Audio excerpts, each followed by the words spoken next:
Welcome back to the Real Life Runners podcast, and welcome to a new year. January 1st brings a lot of energy. There's hope and motivation, and sometimes, often, pressure. This is the time that we're told to start fresh, to set big goals, to become a new version of ourselves. New year, new you. But if you've ever started the new year feeling committed, only to find yourself weeks later, or even a couple months later, wondering why it didn't last, I want you to know, you didn't fail your resolution. You are not a failure. The resolution failed you. The way that you went about that resolution was not the best, because so many resolutions focus on outcomes like pace or weight or mileage, and not on the process of how to actually live and train. And even when people do set process goals, they often go too big. So today we're talking about process goals, outcome goals, and all of it, how all of it needs to be rooted in identity. Because when your goals are rooted in your identity and supported by the right size, repeatable processes, consistency stops feeling like a fight, and you are so much more likely to achieve your goals. So stay tuned.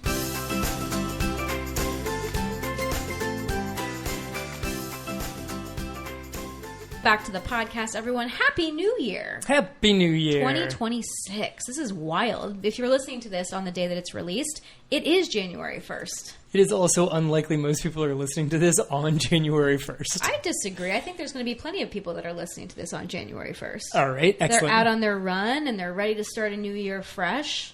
Maybe the run is a little bit later than it normally is. Maybe it's not at 5 a.m. like they normally do. Maybe it's 6:30 or 7 because they have the day off. Or perhaps happy January 2nd. Or perhaps that. So Kevin and I were talking about, okay, this episode is coming out on January 1st. So clearly we have to talk about the new year, because as runners, as people that are into health and fitness, and if you're listening to this podcast, that is you, we often use January 1st as a new reset, and people love to set New Year's resolutions. I've always said I'm like one of those people that say, like, I don't set New Year's resolutions because I believe there doesn't have to be a starting point. You can use any day to just decide to change.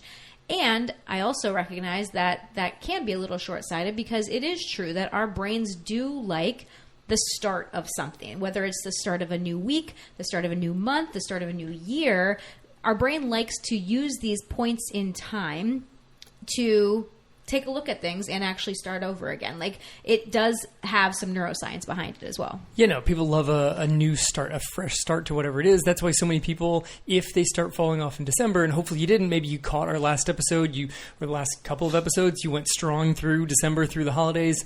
But the brain still says, oh, well, now it's January, now we can start going. Maybe you slipped through the holidays and you were like, well, once it hits January, I'll start up again and I'll be good again.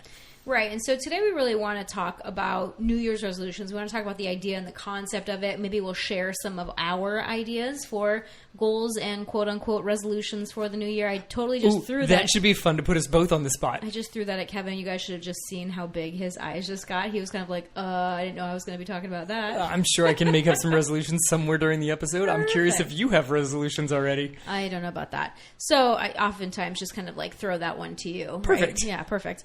So here we are in this collective January energy of like a fresh start.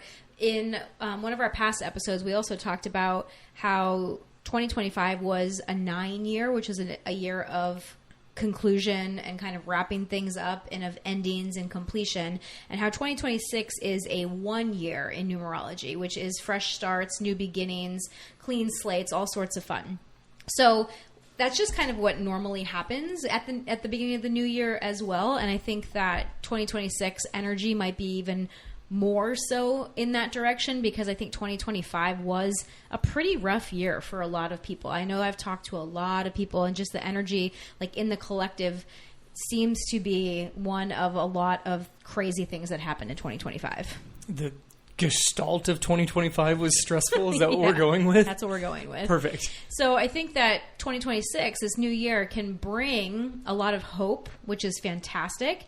And at the same time, when we have hope, there's always this like 50-50 of a little bit of dread too, of, oh gosh, is it going to be the same thing? Is it going to be more of the same? Like, part of our brain wants to go to hope, and setting goals and doing all the new things. But if you've ever set a resolution that you didn't stick to or set a goal that didn't happen for you, there's also that little voice in the back of your head that's like, yeah, but you tried this before. Is it really going to work this time? And there's that little bit of you that's a little dreadful and, like worried that it's not going to stick again. Yeah, I mean, when you talk about hope and you keep saying that it's the new year and we've got this hope, I being the Star Wars nerd that I am, keep thinking of A New Hope. Isn't that episode 4? It's episode 4, Perfect. Which most people just call Star Wars. Yeah. But that's Star Wars A New Hope. And you know that as that thing goes, you're like, oh, great, we meet all these new characters. It kind of starts dull. You're walking around in the desert. But pretty quickly you get like, dun, dun, dun, dun, dun, dun. And you're like, okay, wait, I thought we were going to have some happy times on this. It's literally called A New Hope. How come this guy's dressed all in black and he's choking people with his mind? Like there is the flip side to this. Like within that movie, they do a great job of light and dark, and it's the balance that you're talking about here. Is as soon as you bring in the hope, your mind is like, are you sure? Are you sure hope is how we should go? We had hope last year, and it didn't necessarily pan out, and so our mind automatically likes to flip to that safety mechanism of being like, maybe we should have just a little bit of hope, but let's keep dread also at the forefront, and we don't have to. Like we can have some positive resolutions as long as we come at them the right direction. Yeah, and I just want you to hear, too, that if that is you, if you are kind of approaching this new year with a little bit of dread, you can decide how much or how little that is. That can be very normal. I don't want you to think that that means that something's wrong with you or that you're automatically a pessimist, because if resolutions haven't worked for you before, it oftentimes isn't just because you lack discipline. Discipline is like a whole concept, and we actually talked a little bit about discipline last week, not last year. Well, I guess it was last year. Yes, last year. But in our last episode, we talked about discipline as a form of devotion. Devotion to yourself, devotion to your body, devotion to the process. And that's a cool way of looking at it too. But a lot of people think of discipline as essentially willpower. And you lacking willpower and discipline to stick to your resolutions is actually a very normal thing, because there's only so far that willpower can take you. So it's not that you're just lacking discipline and willpower and that there's something wrong with you. It's that the system that you were using doesn't work, that you didn't build the process or the system to support the goals and the outcomes and the process and the person that you are becoming. Maybe you never actually stepped into that identity and really believed that that's who you were and what you were going to achieve, because that little voice got the better of you, which don't feel bad, again, because that little voice gets the better of a lot of us a lot of times. I mean, that little voice gets the better of almost all of us. And we're like, oh, no, if I can just willpower my way through. Really? You're just going to grit it out for the next 12 months? Like, that's why most resolutions fail. Well, and that's why people hate running, too. Well, that's right? Like, if you true. think about it, like, if you go out and start to run and running doesn't feel great and you're like, oh, I just got to do it. I have to do this. I have to do this. I want to get in shape. And you're just thinking about the outcome that you want to achieve, that the runner's body that you want to have. You're just thinking about the outcome and you're not actually enjoying the process. Again, that's why most runners fail. That's why most runners are inconsistent. That's why most runners start and then fall off the bandwagon. I mean, you went to, I want the runner's body. What about that person who is like, well, I haven't run before, but 2026, that's going to be my year to run. And I'm going to run a 5K, and they throw a number at it. Or they want to go straight to a half marathon or marathon. Yes. And not just half marathon or marathon, but half marathon or marathon and a time goal. Yeah. And if you've been taking a break from running, if you're new to running, those first few weeks are going to not feel great. Mm-hmm. And you're like, well, I will never be able to hit that time. It's impossible. And so every time you keep telling yourself that the goal is impossible because all you're thinking about is the final outcome, and that outcome is so far away, your willpower shrinks just a little bit more. And eventually it's very easy to just flick the willpower away and be like, and goal is done. I don't have to achieve this goal anymore. It's never going to happen.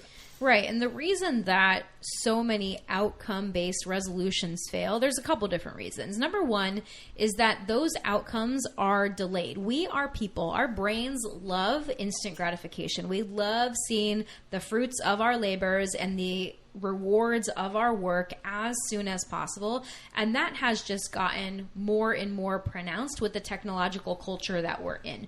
We have everything right at our fingertips. Think about what you have to wait for nowadays. If your delivery takes more than a day or two to get to you, you're pissed off, because we have been conditioned to expect Amazon deliveries at our door within a day or two. Some even get there within a couple of hours, depending on how close you are to the warehouse.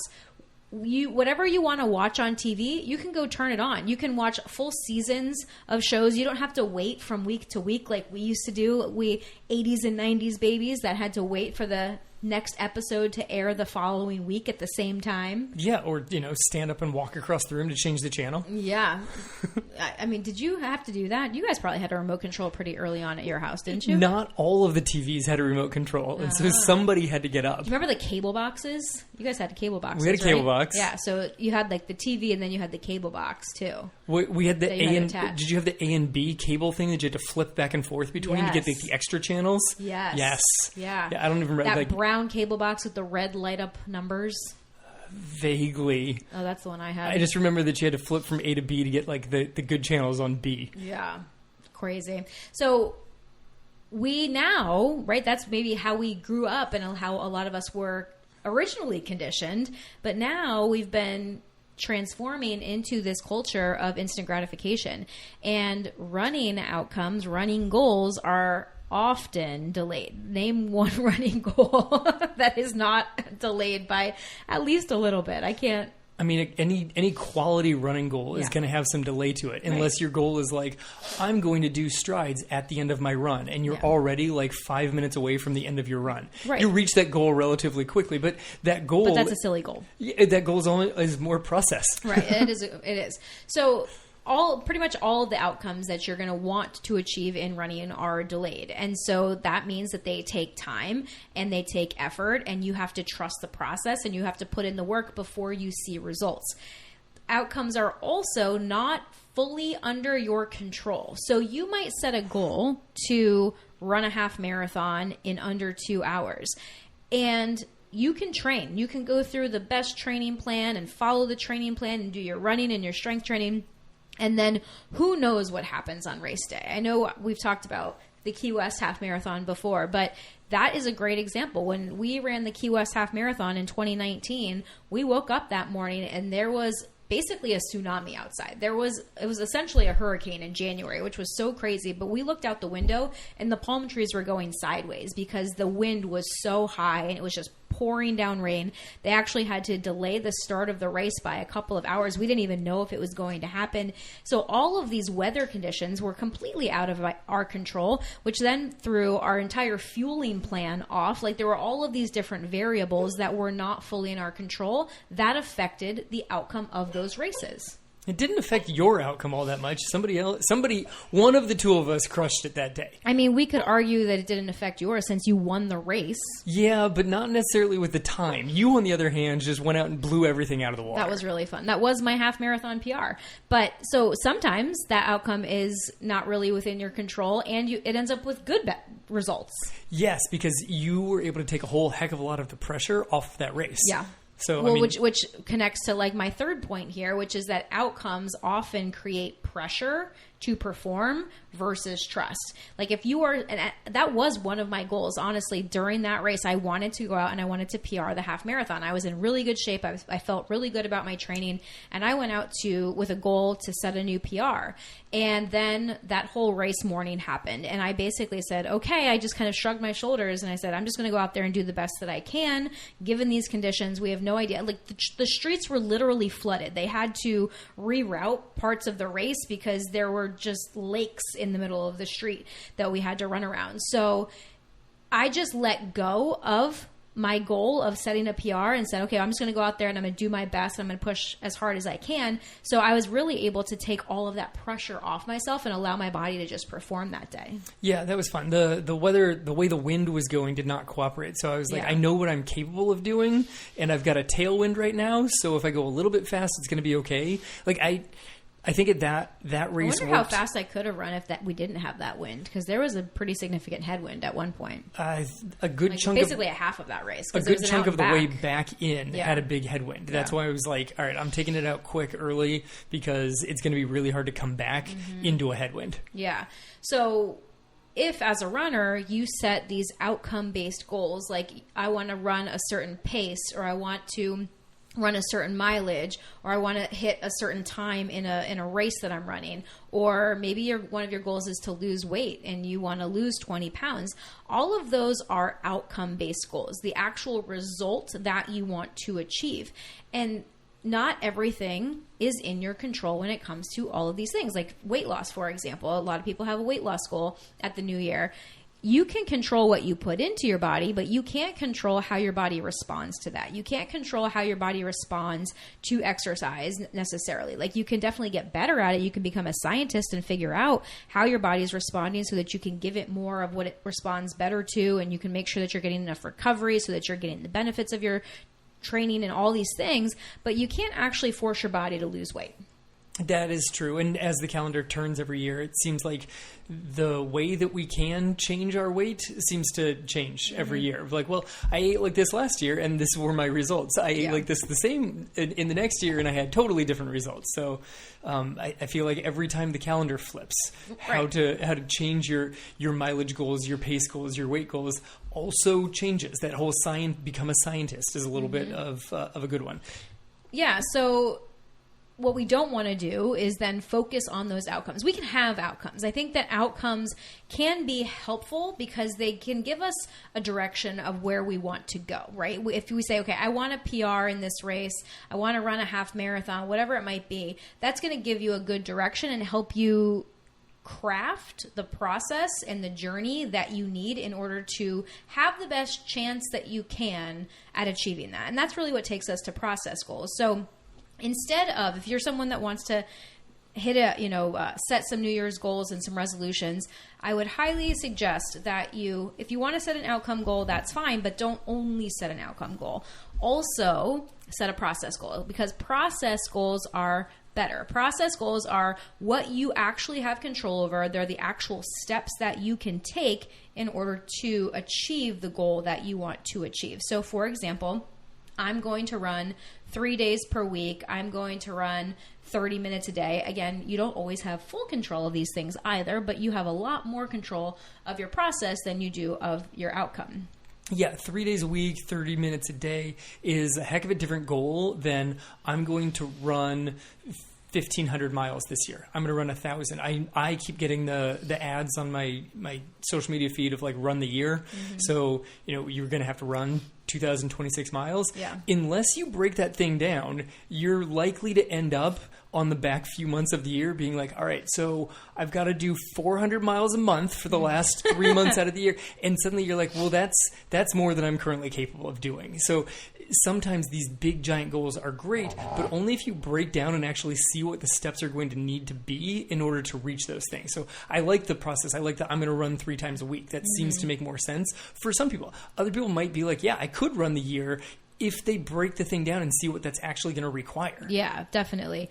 But the issue is that even people that are like listening right now and thinking to themselves, oh yeah, process goals. Like I know this, this is what I do. I set process goals. A lot of people get this wrong because they set their process goals too big. They automatically go to extremes. So something like, I'm going to run every day. I'm going to strength train 5 times per week. I'm not going to miss any workouts.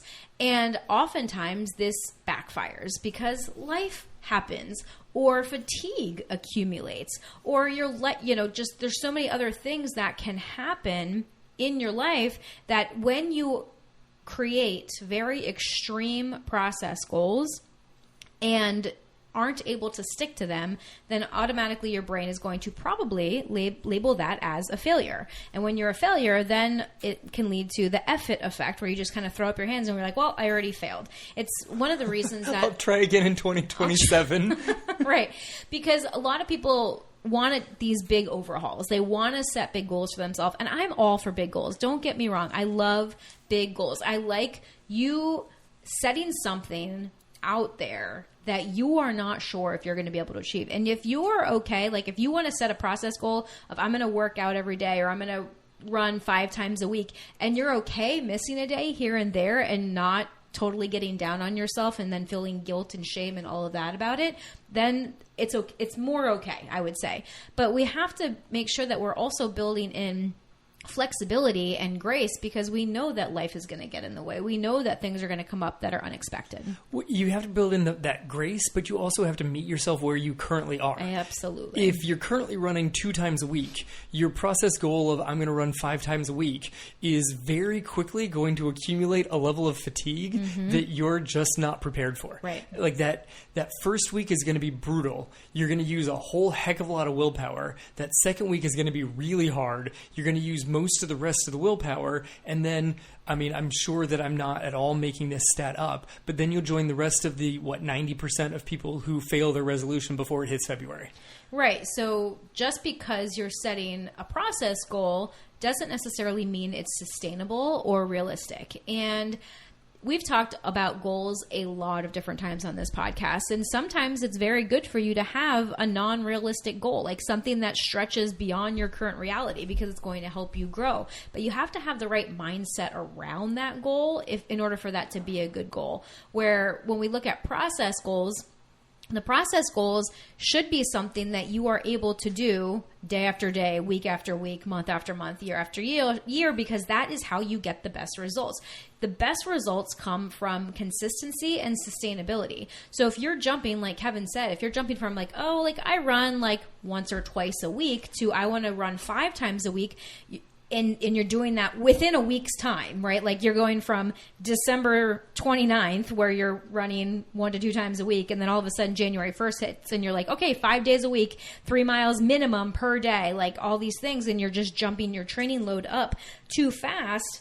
That's a recipe for injury. And then when you're injured, or if you get injured, then you're not going to be consistent. So it's much, much better and more effective for you to set smaller goals, like Kevin said, meet yourself where you are, and then do smaller steps that will get you to the place where you want to be. So if running 5 times a week is your goal, fantastic. Maybe that's your goal to achieve in the next 3 months, is to build yourself up to that point.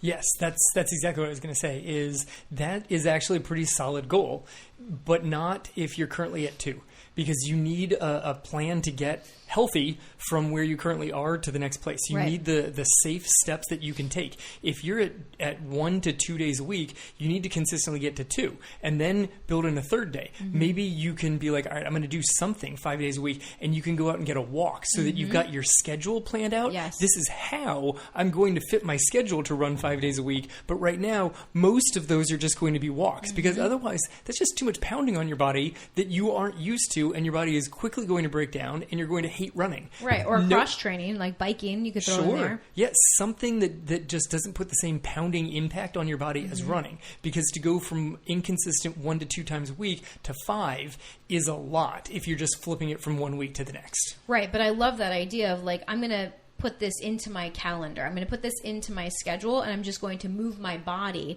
during that time. It doesn't necessarily have to be a run at this point, because that would be too much on me. So it's a huge mental overhaul, but then you don't have the physical aspect on top of it also. Yeah. So, I mean, it is still kind of an audacious goal to go from working out 1 to 2 times a week to 5, but most of that is of when am I fitting into my schedule that I'm going to have a workout window. Yeah. Even if you're not actually working out during that window, you're moving your body, you're doing some form of movement, cross-training, walking, biking, something to that effect. It doesn't have to be a run every day starting in January. Yeah.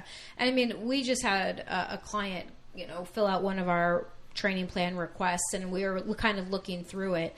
And this was a great example of this idea is, she put down what her goals were, and she wanted to run a half marathon. I think she has already signed up for that half marathon in early April, but she has some knee pain that she's been dealing with. So she basically was saying how she wanted to PR in that half marathon, but she also hasn't been running for the past month because of this knee pain.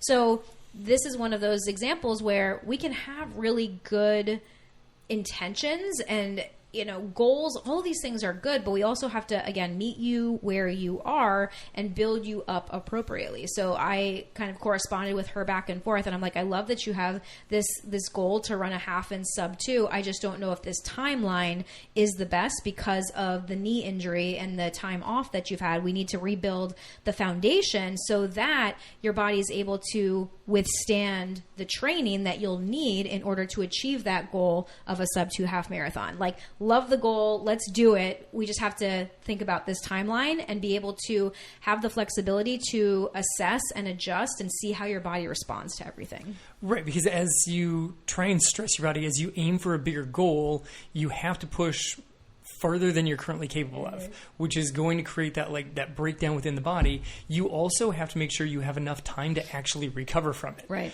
And if you want to ramp yourself from a couple days a week or coming off an injury where you're just taking full off downtime and you want to ramp yourself up to something new, you not only have to plan in how to exercise, but also how to actually get the appropriate rest and recovery from it.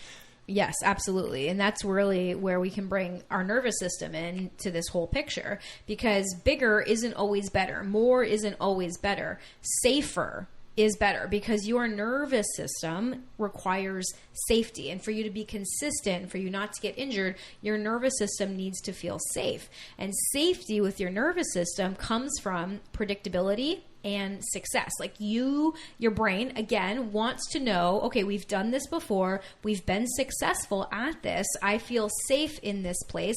Okay, and when you feel safe, now we can stretch a little bit more. We can kind of stretch a little bit outside that comfort zone of what we already know and what we already can do. So we're in our comfort zone, but we're putting like a foot outside of the cave? Right. The goal is never, because like people, and this is an interesting thing about goals too, so many people say to achieve a goal, you have to get outside your comfort zone. But your nervous system hates being outside its comfort zone. So that's really, really hard, especially if you want to stay outside your comfort zone. So I like to think of it as not just jumping outside. Like the visual that I'm picturing in my mind is that your comfort zone is in a circle, right? And you're in the middle of your comfort zone. Okay, got it. Okay, so instead of like, yes, you could put one foot out, but a lot of people are telling you to jump outside so that you're completely outside of the circle of your comfort zone. You're with me visually? Still with you. Okay. So yes, you can do that, but I like what you're saying first is just put your foot outside and keep one foot in the comfort zone, keep one foot out. And then the goal is to then expand the comfort zone so that your new comfort zone is a bigger circle and is now encompassing that foot that's outside of the comfort zone. I like it. You with me? Totally right? with you. So you can think about it as like putting one foot out, or you could also think of it as like putting that foot on the very edge of the circle and pushing gently until the circle starts to expand.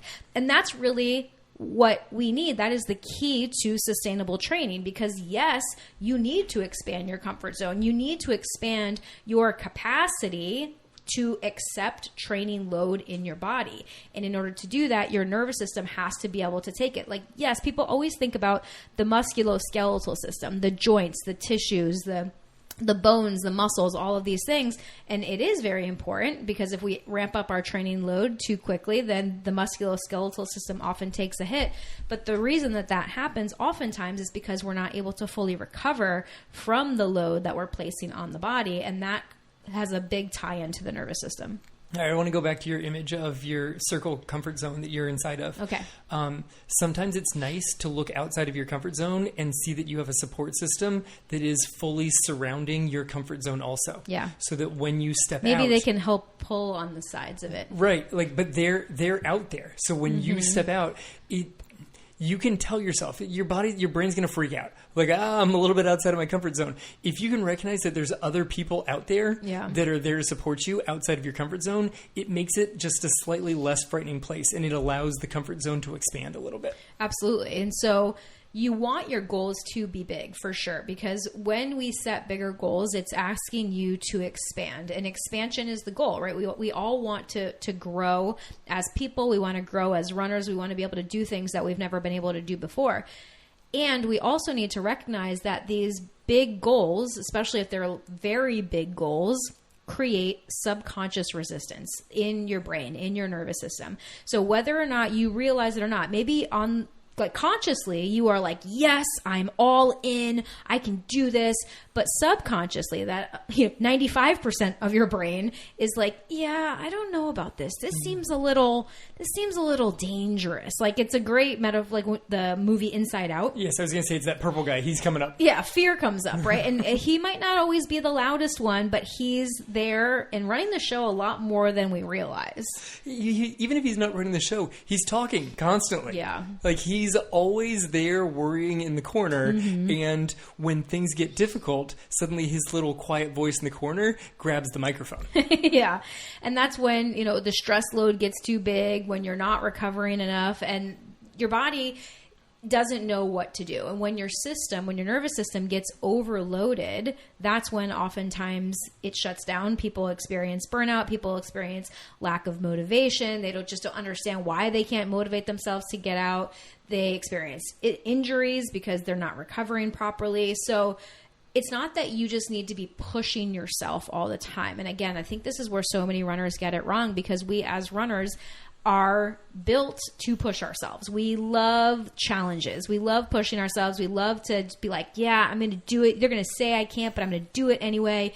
But your body needs to trust you in order to really give you the results that you want, because willpower lasts for a short amount of time, but you still need the consistency and the sustainability to continue for really the long haul. Yeah, actually building a brick wall of consistency where you can look back and be like, look, I've put in this much work, is a whole lot more stable than just grit it out with willpower. Right. Like that does break down much faster than an actually carefully built brick wall of result upon result upon result. Even if it's small results of like, no, that result was I did 30 minutes of cardio. Like that's a brick that you can go back and look and say, hey, look, I did that. I've got the results. Right. And those actions reinforce your identity. And the identity is something that you all know we've talked a lot about here on the podcast.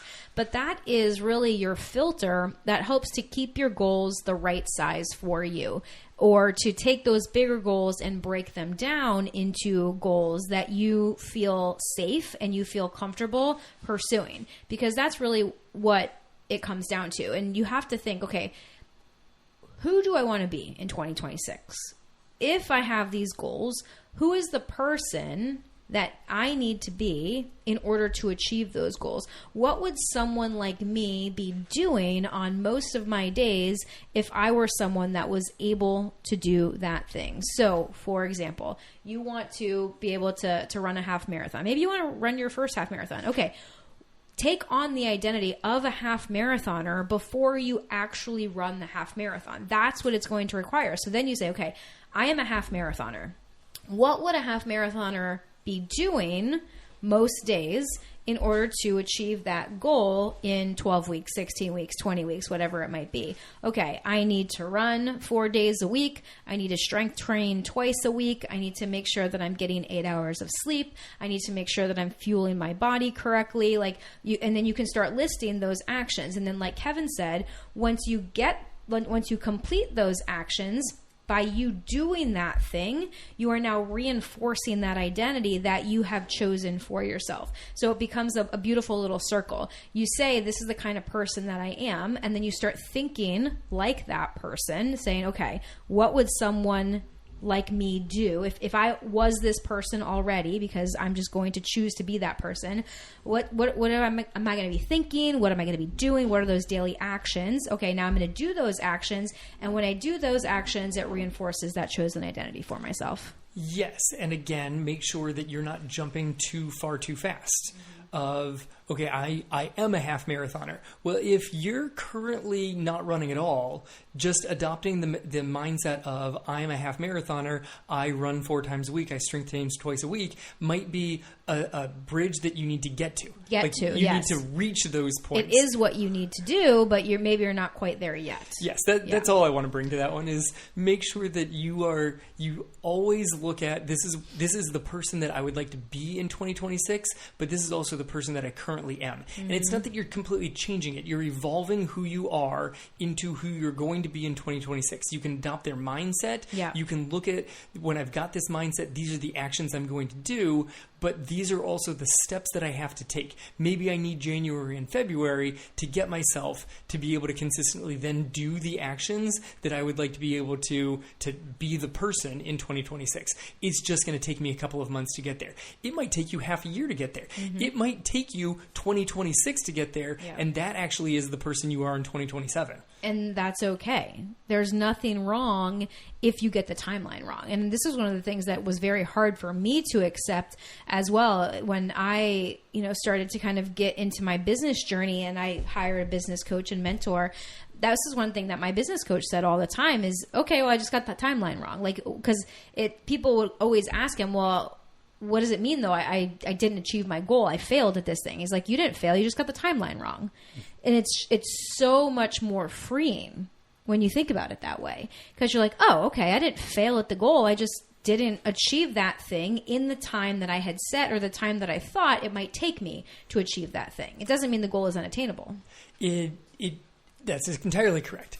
Running is a particularly tricky one because as the calendar flips, sometimes if your goals are time-based goals, are pace-based goals, as the calendar flips, those times seem more difficult to achieve. Right, but at the same time, when the calendars flip over, then your BQ time gets slower too, right? So things adjust. Every 5 years, you hit a new window. And then you jump into a new age bracket, and all of a sudden you're at the top of your age bracket, where before you weren't on the podium, right? Like it all evolves with you. That is actually a really great way of putting it. Because so many people, that's one of their like dream runner goals is to hit a BQ, and they're like, oh well, I wasn't able to hit that, and the times keep getting faster. I think they're dropping them again next year. The times just keep getting faster. Yeah, but every 5 years, there's another thing. So if you can maintain that consistency, like the goal for your running career should be to maintain that consistency. So you're like, well, I didn't BQ in the like under 35 window. I didn't BQ in the under 40 window, but wait until I hit that 60 to 65 window because I've got so many years of consistency. I'm going to crush that window. 80 to 85 is always my goal. It's always coming. 80 to 85. We're going to start doing age group track races. Maybe I should push it to like 90 to 95. That is always my goal. Right? So now you know that outcome-based goals are not what you want to be setting your full resolution on. You want to be focusing on process-based goals. You also now know that you don't want your process goals to be so big that it's so much of a jump from where you are to what goal you're trying to set for yourself that it's going to cause you to be inconsistent, burnt out, and injured, right? You want to meet yourself where you are and build up your process goals from there.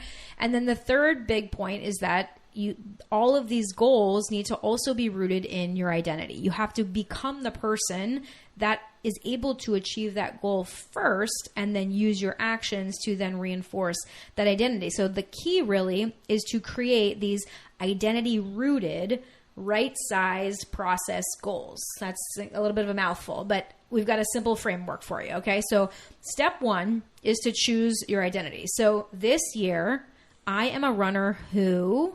blank. So take a minute, think about it.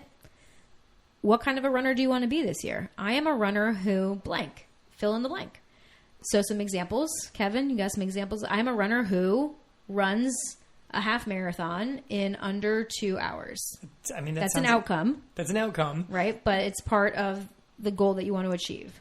Or I'm a runner who trains consistently. I am a runner who honors my body intentionally. I love those even more. Yeah, I mean, those go a lot more towards process because you can... Well, those go more towards identity, too. They go to the identity, and those guys, in order to hit the identity, you immediately have to hit the process. Yeah. I'm a runner who values strength. I'm a strong runner. Like, what kind of a runner do you want to be?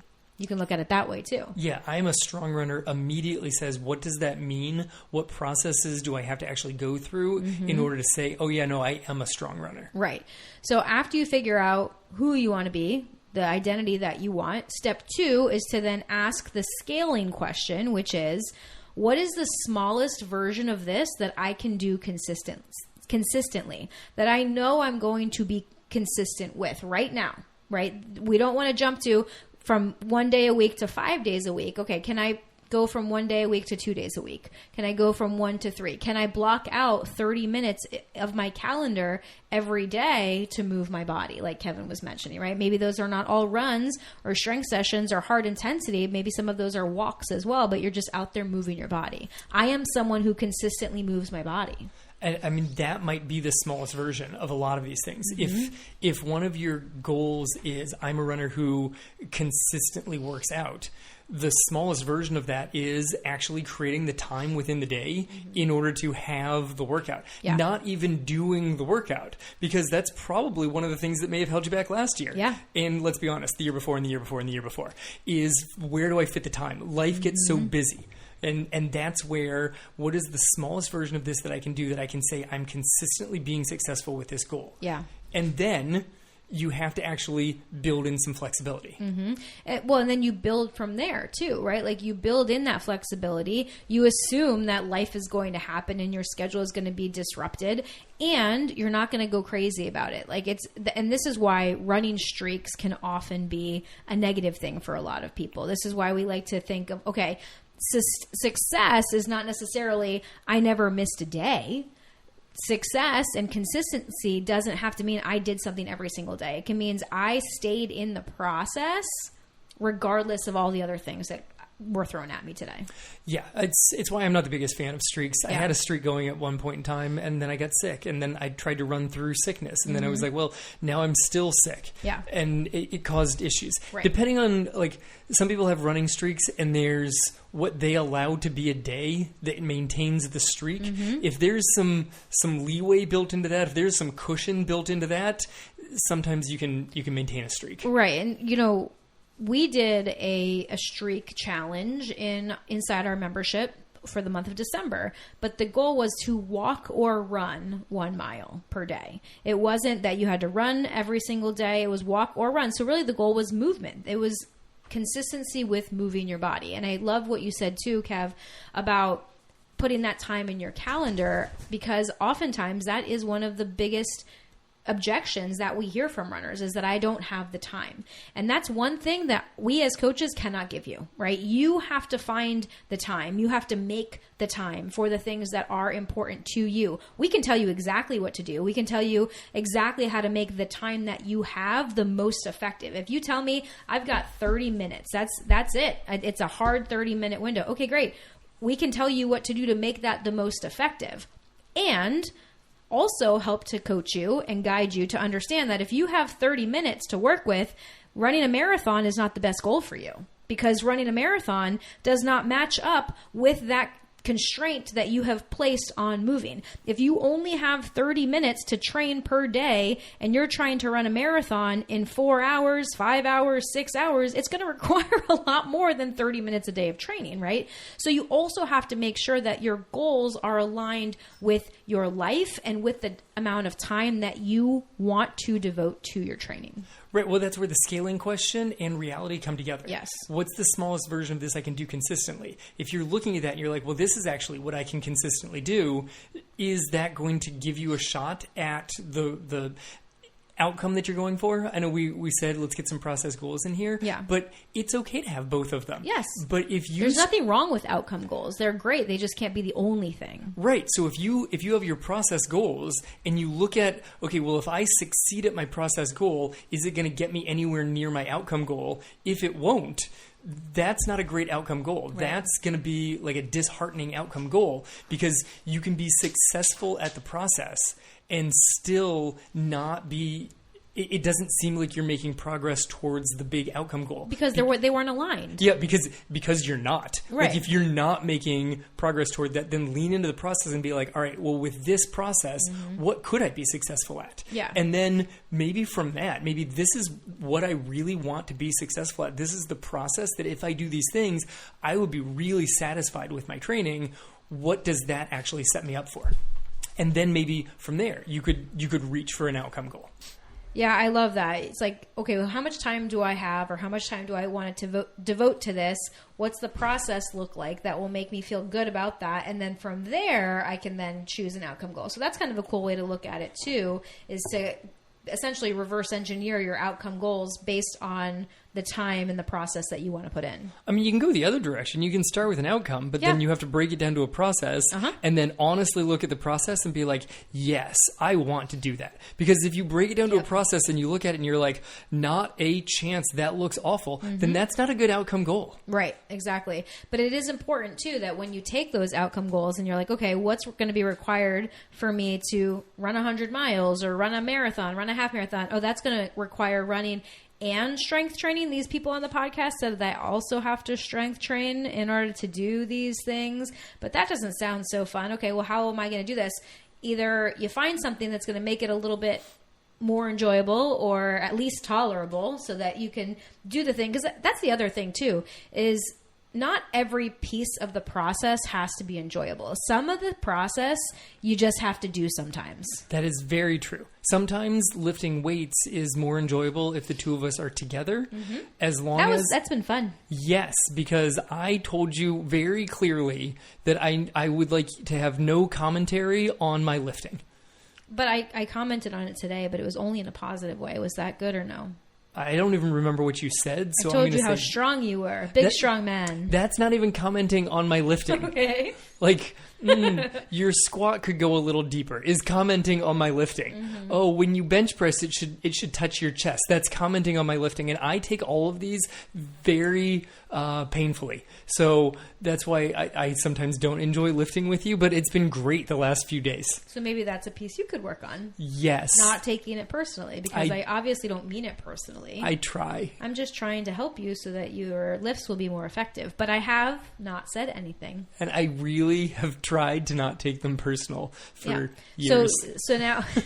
You make it sound like I've been like critical of you. You're not doing okay. We've never like hardly ever lifted together. Let's be very clear. Angie is not critical at all. It is. I am. Let's not lie to the people. I can definitely be critical, but I'm not over your lifting. Not during my lifting. It's just I don't enjoy the lifting, and so any comment that Angie makes, I take it as criticism of it. It's not me being critical, but it's in the past when I have commented on it, it's been more like form corrections to try to help it make it more effective, or at least to make sure you don't get hurt. Yes, which I hear is straight criticism. Yeah, that's obviously it's definitely not how it's intended. No, definitely not. But so I am closing off one of my natural things, because like anytime I lift with somebody, my goal is to always help and to educate. And I have learned, and this really goes with a lot of different areas in my life, where I've learned, especially as I age, that sometimes people don't want my input, and that's okay. So I keep my mouth shut. And so I will say, okay, I'm going to keep my mouth shut, and so that Kevin wants to lift with me. And then down the road, if he ever does want feedback on his lifts to make things feel better or more effective or whatnot, and I honestly haven't even seen him do anything wrong, per se. So per se. Well, no, I mean, I hate to say right or wrong, but like I haven't noticed any. There's been nothing that I've noticed in the last couple of days that I've had to hold back. Does that make sense? The amount of air quotes she made during that last sentence was through the roof. It was not. So, but my point is, okay, I'm going to, just get you into the routine of lifting with me again. And then if you ever do want feedback, then maybe you'll be open to it down the road, and maybe you won't. And that's okay too, because I'm enjoying the process of lifting with you. I've gotten 3 lifts in the last week. This is fantastic. I know it is, especially because we can't run together. Because, people always ask, oh, do you guys run together? And it's like, yeah, not a chance. Kevin is way faster than me, but we can lift together. And we have our nice little home gym now that we can both fit. And I keep expanding the floor, the footprint of the home gym, and making it bigger so that we have more room. Yeah, your car's never going back in the garage. Yeah, I don't think so. I thought that I would like to keep my car in the garage, but I have a feeling. I was even thinking about it today. I was like, maybe I should just put down gym flooring in the entire garage. Yeah, I think that you would prefer that, and you're going to live with your car being outside. Yeah,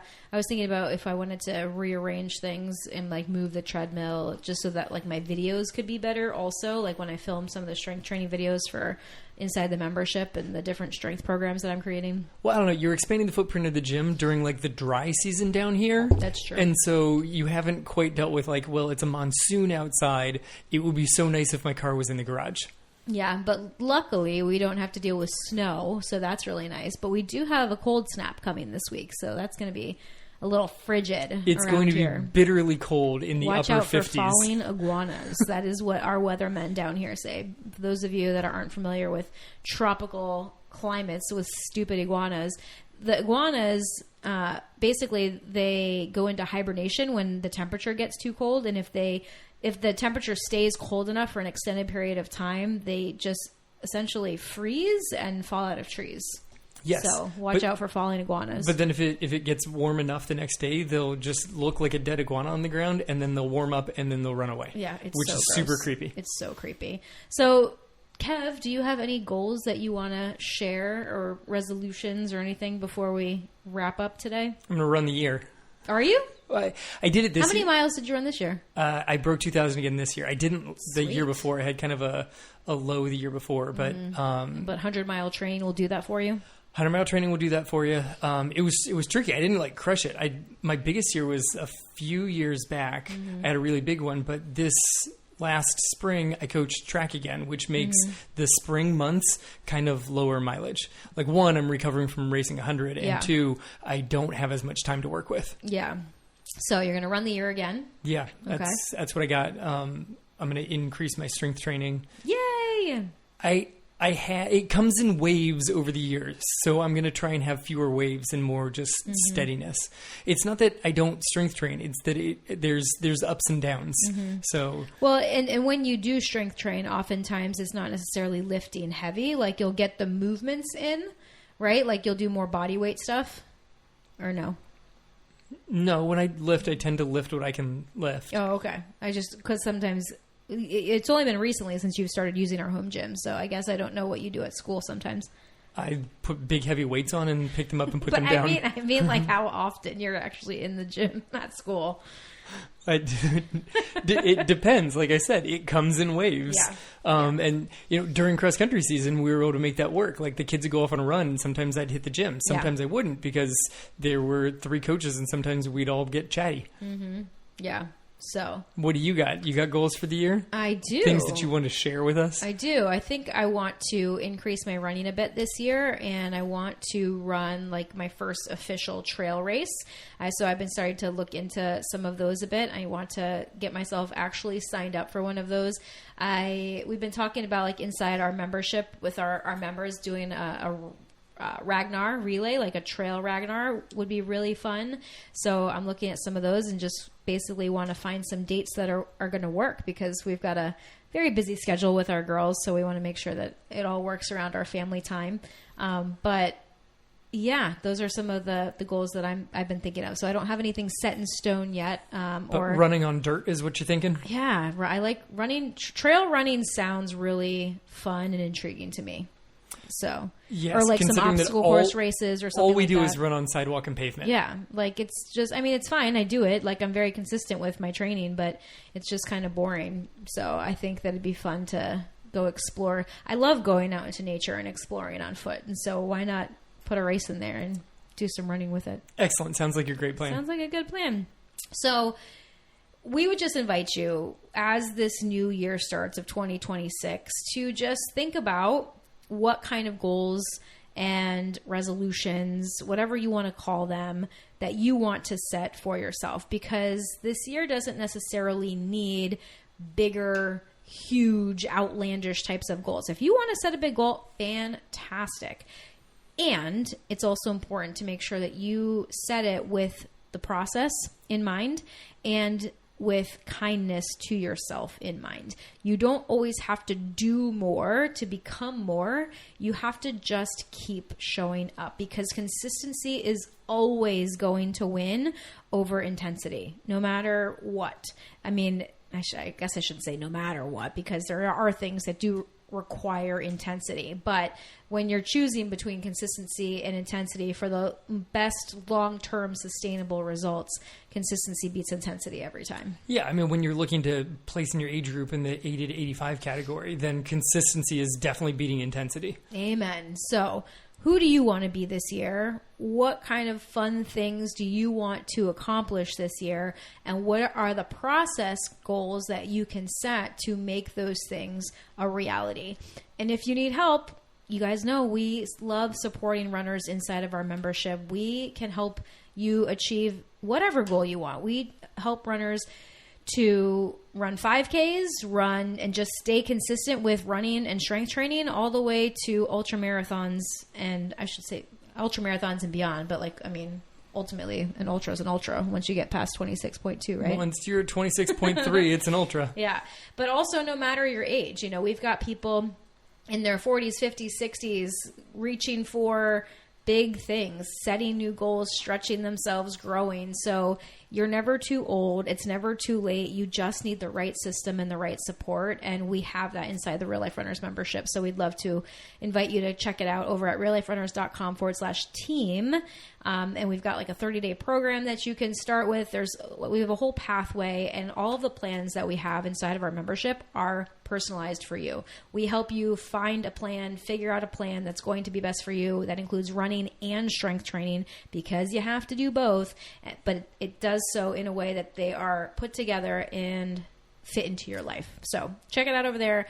And you can always email us if you have any questions. If you're not sure if it's a good fit for you, just email us over at hello@realliferunners.com, and we're happy to answer any questions that you have.